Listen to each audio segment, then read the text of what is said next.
महोदय, हे बिल आणलंय, उद्देश चांगला आहे, तरतुदी आता दंड बिंड त्या संस्थावर आकारणार, काय परिस्थिती आहे यावर चर्चा केलीच पाहिजे. ठीक आहे, मागचं बिल होतं, त्यात काही सुधारणा आणल्यात, खंड सुधारणा आणल्यात.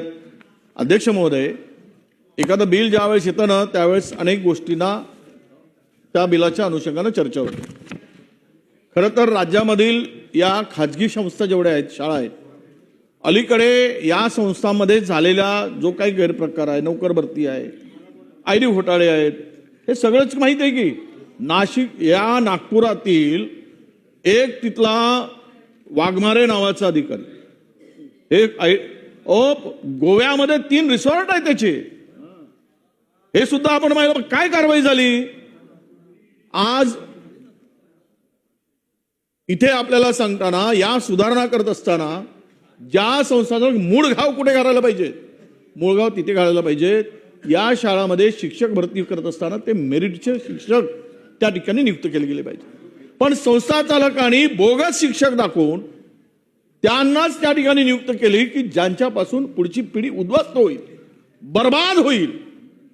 मग हे इथे हे सुधारणा आणत असताना याबरोबर त्याही सुधारणाची आवश्यकता होती.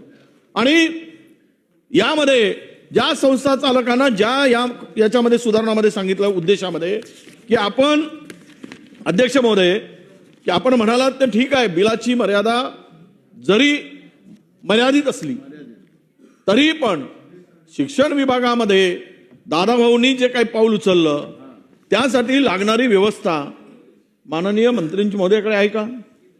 तुम्ही सांगा. त्या नागपूरच्या असेल, नाशिक असेल, ज्या पुण्याचा उपसंचालक त्याला संचालकाचा कारभार दिला, सगळ्यात घोटाळेबाज व्यक्ती, मी नाव घेत नाही, तुम्हालाही माहित आहे, प्रमोशन देऊन टाकलं. तो त्या दोनही कारभार बघतो, तो शिक्षणाधिकारी नाही. आणि विषय काय आहे? तुम्ही विद्यमान शाळेमध्ये उच्च बघा, यामध्ये 5 ते 10 लाख रुपयाची तुम्ही दंडाची तरतूद केली. ज्या संस्थांमध्ये पूर्णतः तुम्ही या सगळ्या संस्थांची शिक्षण विभागाने एक ठोक तरतूद केली पाहिजे.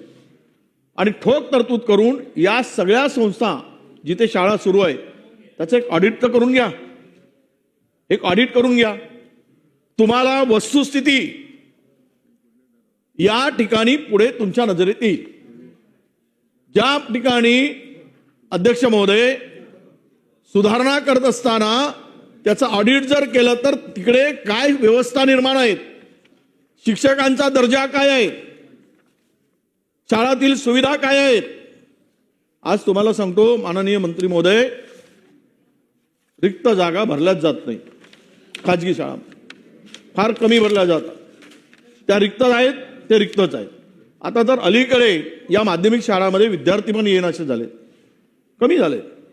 पुन्हा नवीन शाळेचं त्यामध्ये तुम्ही सुधारणा केली की नवीन शाळा सुद्धा आपल्याला मान्यता करता येईल. तो कशाला पाहिजेत नवीन शाळा द्यायची? ज्या जुन्याच आहेत त्याच शाळा चालू शकत नाही, तिथेच विद्यार्थी मिळत नाही, तिथेच शिक्षक उपलब्ध नाहीत. आणि पुन्हा नवीन शाळा त्यामध्ये जर भर घातली, तुम्ही बघा त्याच्यामध्ये ती प्रोव्हिजन आहे की उद्या नवीन शाळा मंजूर करून घेता येईल किंवा देता येईल. मग याची आवश्यकता आहे का? हा सुद्धा प्रश्न या बिलाच्या निमित्तानं निर्माण होतोय. म्हणून माझी एवढीच आपल्याकडे मागणी आहे, अधिक यावर भाष्य न करता तुम्ही बिलावर म्हणाल तसा अर्जुनरावना विचारतोय, बिलवर बोलायचं. तुम्ही आमच्या खडसे साहेब आपणच बसू, सगळं तुम्हाला माहित आहे, जाऊ देते. त्या ठिकाणी एवढीच माझी मागणी आहे की आपली मागणी मंत्री महोदयाकडे, हे बघा यामध्ये एक ऑडिट करून घ्या. पण जिथे शिक्षकांच्या संदर्भात गोंधळ होऊन त्या शाळा उद्ध्वस्त झाल्या आहेत त्यावर एक तुम्ही ऑडिट करून घ्या.